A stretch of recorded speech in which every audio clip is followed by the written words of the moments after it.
All right, so this is a mixed review dealing with negative integers. First example, d plus 3 equals negative 6. We're trying to get d by itself. We use inverse operations.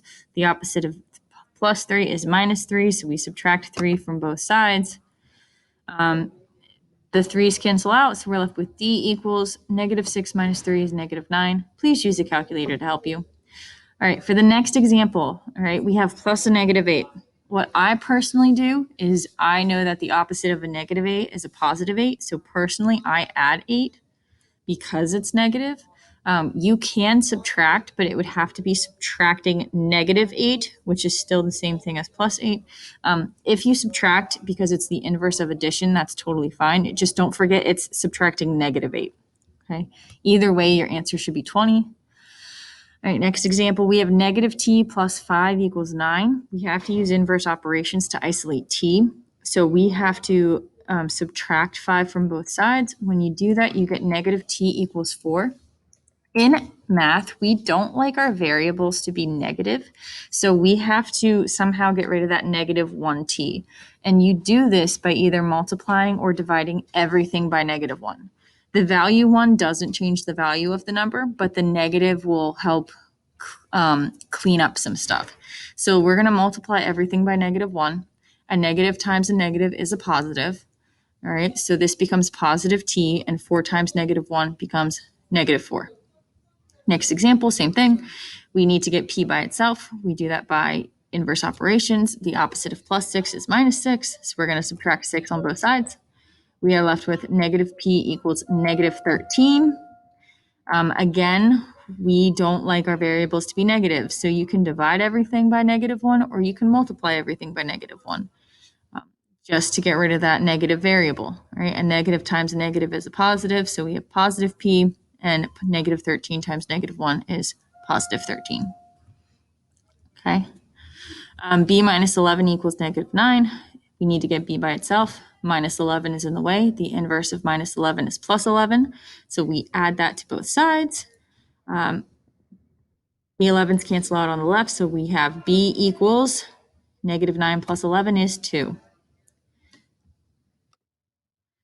Negative e minus 3 equals 7. We need to get e by itself. So in order to do that, we have to use inverse operations to get rid of minus 3.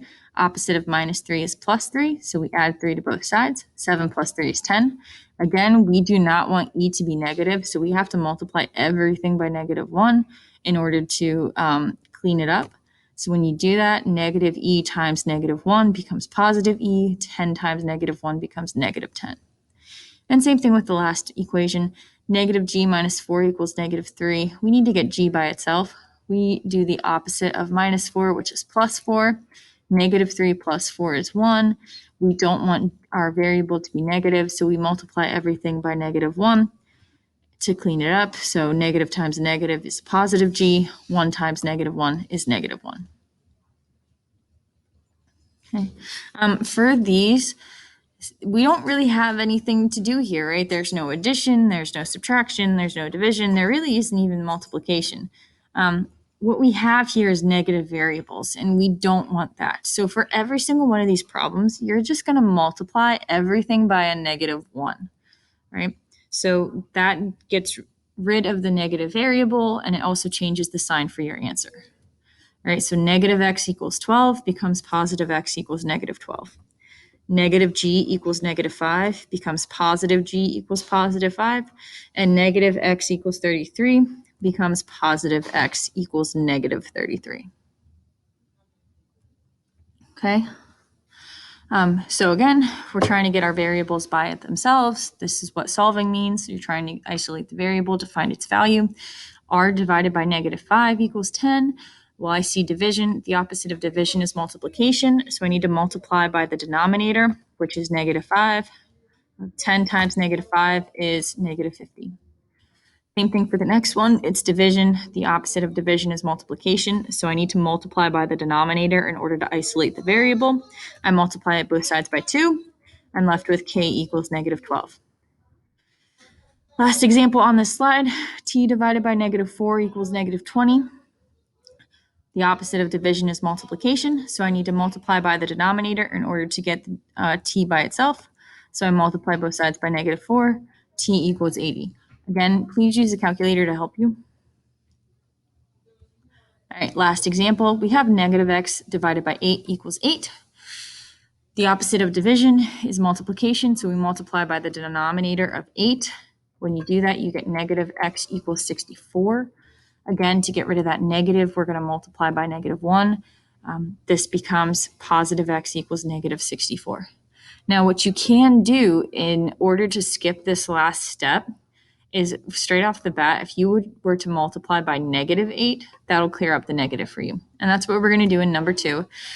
We have to multiply because it's the opposite of division. We multiply the denominator, but we can also just multiply by a -2 to get rid of the negative variable. And when we do that, we save ourselves some steps, and we have r equals 26. Okay, because -13 times -2 is 26. For the last one, we need to clean it up first. A negative divided by a negative is a positive. So this becomes positive c divided by positive 5. Notice the -12 doesn't change because we didn't do anything to it. From here, the opposite of division is multiplication. So we multiply both sides by 5 in order to keep it balanced and to isolate c. Our answer is -60. Okay. When you are completing your work for this week, when I say show your work, I mean exactly this. Show the multiplication, show the division, show the addition, and show the subtraction. If you don't show what operation you're using to solve, you're not going to receive credit.